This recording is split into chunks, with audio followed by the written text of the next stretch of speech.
Welcome to Movie World Plus, a place where we talk movies, plus streaming, plus whatever else I want to talk about in Hollywood. And today I'm here to review Knock at the Cabin, M. Night Shyamalan's latest. Now, M. Night Shyamalan has made a lot of good films. He's made more bad films. In fact, we're going to go through his filmography and see where this film compares in the second half of this video. But first, I'll quit burying the lead. Is Knock at the Cabin good Shyamalan or bad Shyamalan? It's good Shyamalan. Finally, right? My goodness. I liked it. Guys, I liked it. Now, look, not everyone's going to like it. It's definitely still got some Shyamalan-isms that may bother others. You got to get into this premise. You're either in or you're out. But I was in. He got me invested. It wasn't filled with the forced Shyamalan dialogue that a lot of his recent stuff, I feel like, is. Sometimes a performer is able to work with Shyamalan scripts and it works. Like I'm talking Split was probably the most recent one. I think that he actually worked. And you go back to Sixth Sense, which still has some jilted stuff in there. But yeah, like sometimes it works, sometimes it doesn't. And in this film, it does. The cast really shines in this film. Plus, it looks like M. Night had a couple other writers helping him. And I hope he does that in the future because I'm not trying to knock him, but it definitely looks like he's better in a collaborative room where his scripts don't sound like The Happening, if you know what I mean. The premise of this film, if you've seen the trailer, I'm only going to tell you as much as you've seen in the trailer, so no spoilers here. But the film centers around Dave Bautista and a group of people basically walk upon a cabin. They stumble upon this girl whose name is Wen in the film, a fantastic actress, Christine Cho. Sorry, it was, I want to make sure I give her, I don't know how to say this, Koo. She's fantastic as Wen. A worthy child performance, just like Haley Joel. Not as much to do in there. I mean, no, I'd say they're pretty good compared. She's fantastic. She really was a standout to me in how she handles the emotions and the scaring, the being scared while being smart for her age. It's a really well-written child character. And it reminds you that, yeah, Shyamalan can really write for kids. And sometimes it really works.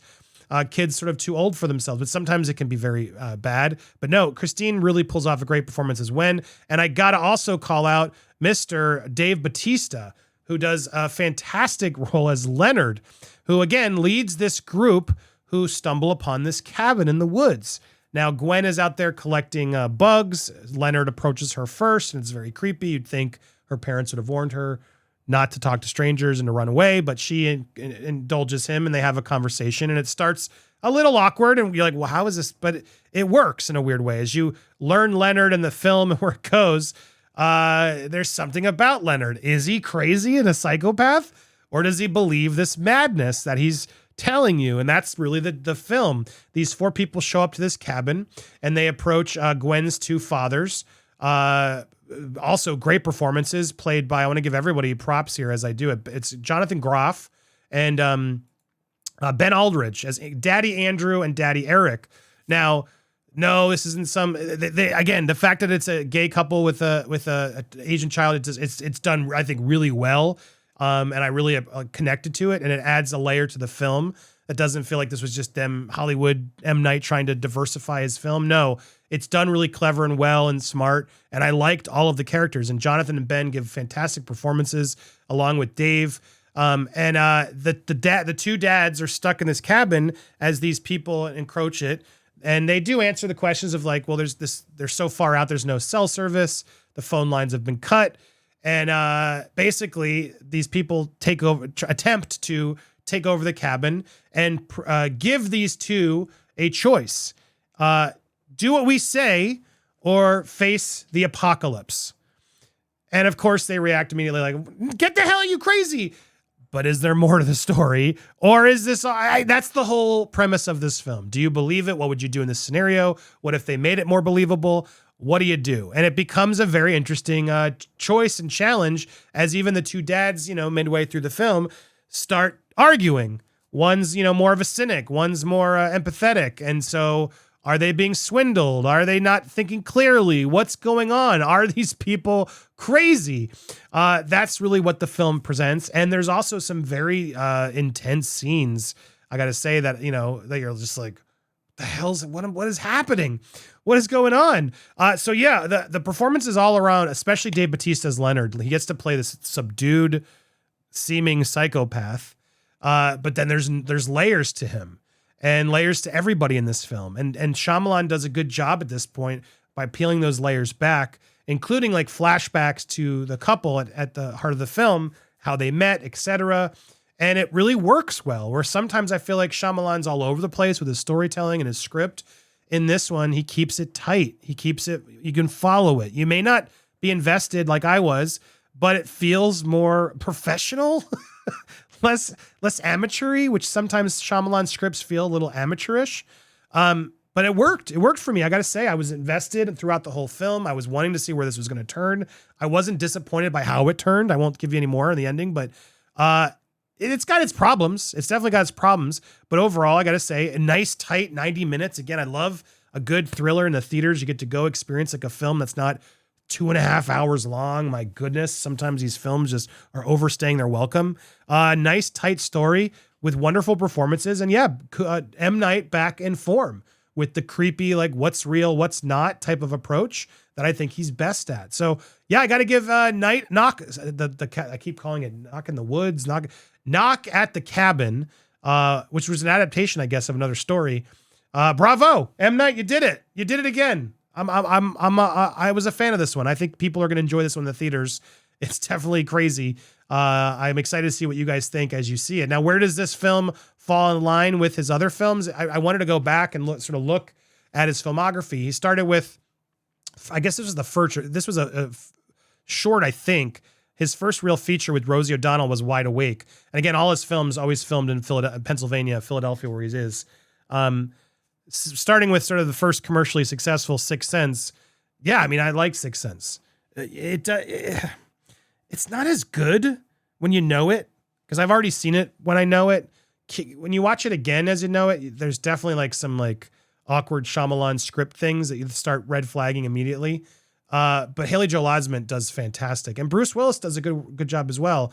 But it's really, and it's Toni Collette, right, as the mom in the beginning of her career. Am I crazy? I'm not crazy, right? Yeah, Toni Collette as the mother, also really good performance. And Haley Joel as the child actor, unbelievable child actor role.